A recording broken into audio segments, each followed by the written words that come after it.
I'd like you to welcome to the stage now Amanda Pillman, theatrical producer of Chug Entertainment and on-air judge from the Seven Network's It Takes Two, to deliver our In Memoriam segment. Thank you.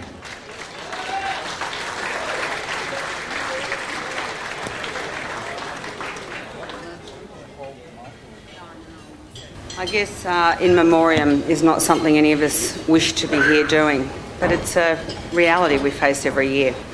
We've lost some good friends this year. Our friend Lynn Randell passed away a couple of months ago, as you well know, by her own hand. Everybody who was very close to her believes she's in a better place and a happier person. The thing about Lynn was that when she started out in the 1960s, it was a pretty amazing ride she went on. She was a hairdressing salon assistant in Melbourne.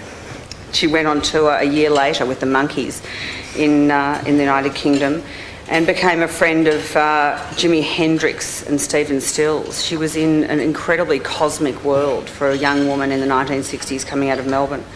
She was a really happy, bright and plucky girl, and she was always really game for anything. She found herself on the cover of 16 magazine at an incredibly early young age. And Chow Baby, of course, was her greatest hit. Unfortunately, we have to say that to her tonight. I'd like to say that in signing Kylie Minogue to the Mushroom label in the late 1980s, I've modelled what Lynn Randell had achieved in the 60s on hoping for Kylie's success. And she certainly did get that 25 years later, but Lynn's somebody we have to say goodbye to this year. Also, we lost our friend Lobby Lloyd. Who can forget Lobby's durry hanging out of the side of the mouth? Wherever he was, whenever he played, that durry was always permanently sitting there.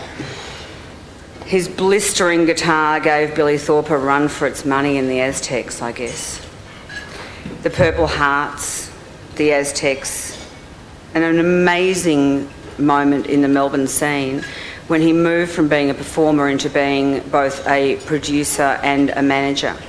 My personal time with Lobby was spent when he was looking after the Painters and Dockers. And I remember when he came into Mushroom Records one day and said, "We're doing this record called Die Yuppie Die, and I want you to play the yuppie."